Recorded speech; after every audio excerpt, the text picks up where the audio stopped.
A few days ago, I reviewed the film The Amateur, which was released in 1981. And now, years later, we get a new remake of the film, which is now playing in theaters. But is this remake anywhere as good as the original, or is it not quite as good as the original that might leave you baffled and what have you? Find out in this spoiler free review right now. Big D's Entertainment Rankings and Reviews.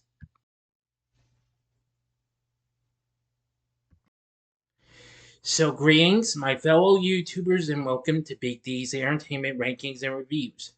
My name is Doyle, better known to as the Big D, and this time around I bring to you a spoiler free review of the 2025 vigilante action spy flick The Amateur, released by 20th Century Studios.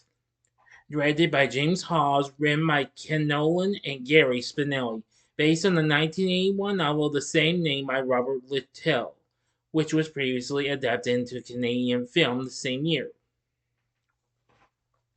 The film stars Rami Malek as the titular character, along with Rachel Brosnahan, Kadriana Balfe, Michael Stuhlbarg, Holt McCallany, Julianne Nicholson, and Laurence Fishburne.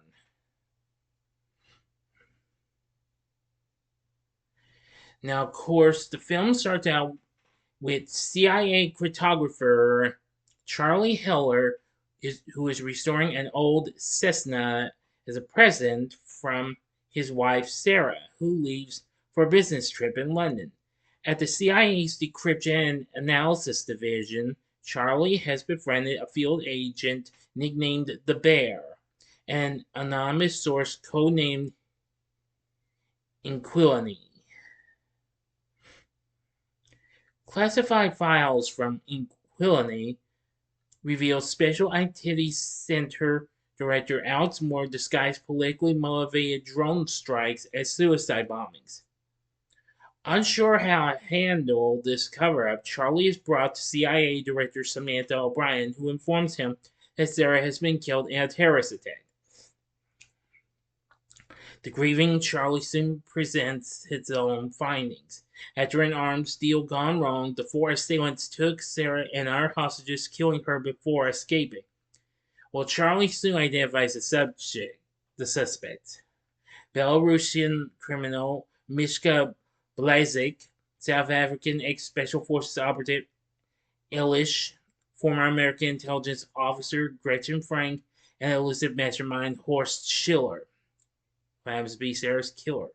But Moore and his deputy Caleb insist that they are working to take down Schiller's entire network.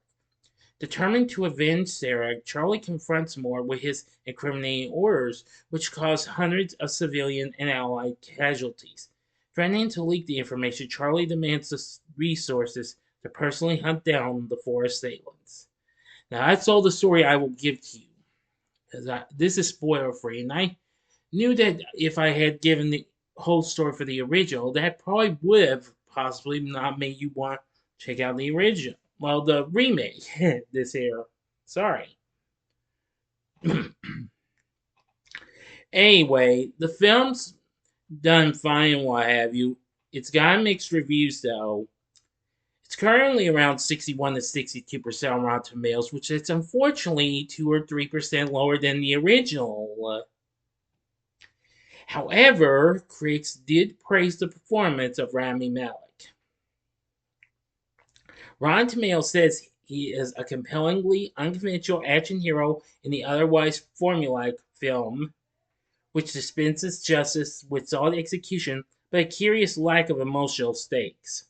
Metacritic has it a score of 51. Audiences polled by CinemaScore gave it a B+. IndieWire calls it an aggressively competent spy thriller. Variety said the movie isn't badly made. It's never less than watchable, but a lot of pulp has been stuffed into its blender. A reviewer on RogerEbert.com was not impressed, wrote the foundational problem with a film like this is that the lack of personality forces the viewer to consider the plot, which is a load of utter nonsense. Suspension of disbelief is so much easier when a film gives you something else to hold on to, which is just not the case here, leaving viewers stuck with shallow characters and ludicrous plotting. Yeah, it might have its flaws, but nevertheless, I thought this was good, and I liked it just a little bit more than the original. But don't worry, usually sometimes some remakes aren't as good as the originals, but this comes actually close. I will give credit to Volker Berlman for doing the score for the film, which wasn't too bad. Now then, James Hawes, who actually worked on the recent relaunch of Doctor Who, actually directed this film. This is actually his second film after 2023's One Life. Yeah. Actually, he's recently worked on various TV shows, including Merlin, Penny Dreadful, Black Mirror, Snowpiercer, and he's currently working on a couple of episodes of the upcoming DC series Lanterns. So that looks like that'll be really something. So the director's not too bad. For our cast, we have Rami Malek playing the role of Charlie Heller. I will say he's good, just as the guy from who played Charlie in the original. Yes. Laurence Fishburne played Robert Hendo Henderson, who was Charlie's mentor. He's pretty good, and I liked his performance. Rachel Brosnahan played Sarah. She was good. Catriona Balfe played, was the mysterious Inquilini, who also has another alias, but I will not spoil that for you. Michael Stelbarg played Horst Schiller. Pretty good. Holt McCallany played Alex Moore, and Julianne Nicholson played Samantha O'Brien.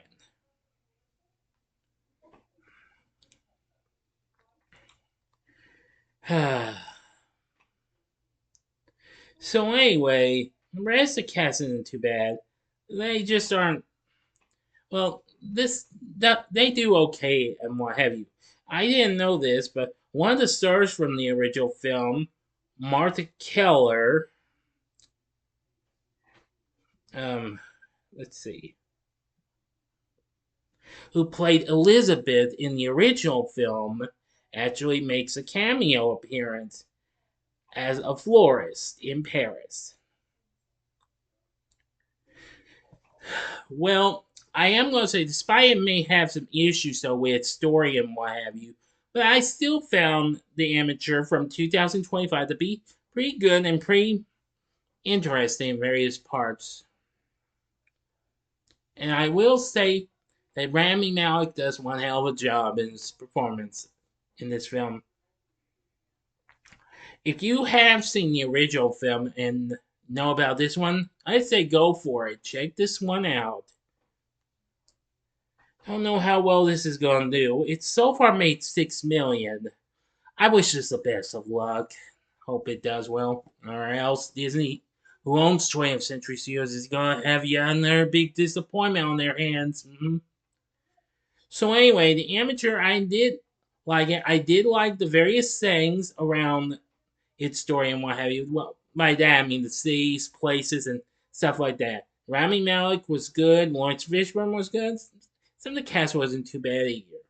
So overall, The Amateur is pretty good though. Not one of the best films of this year by any means, but still pretty good. For my score, I'm going to give The Amateur 2025 4 stars. On a scale of 1 to 10, I give this an 8.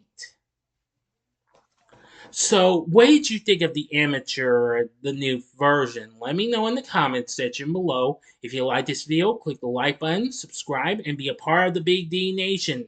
Continue to help support my channel. Make it grow, make the views grow. Tell all your friends about my channel. Get them to know me. Maybe they'd like to be a part of my Big D Nation as well, and share my vids with your friends if you like.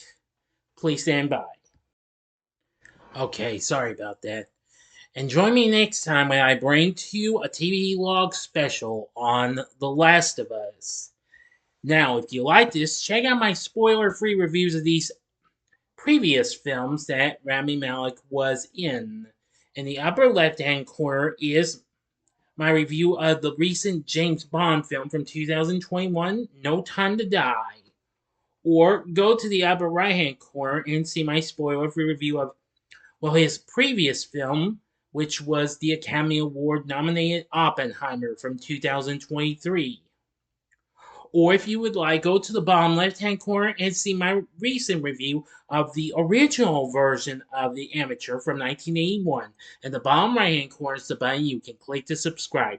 If you like rankings and reviews on movies, TV, music, video games, etc., then I'm your guy. Thanks for watching. Until next time, I'm the Big D saying, see ya.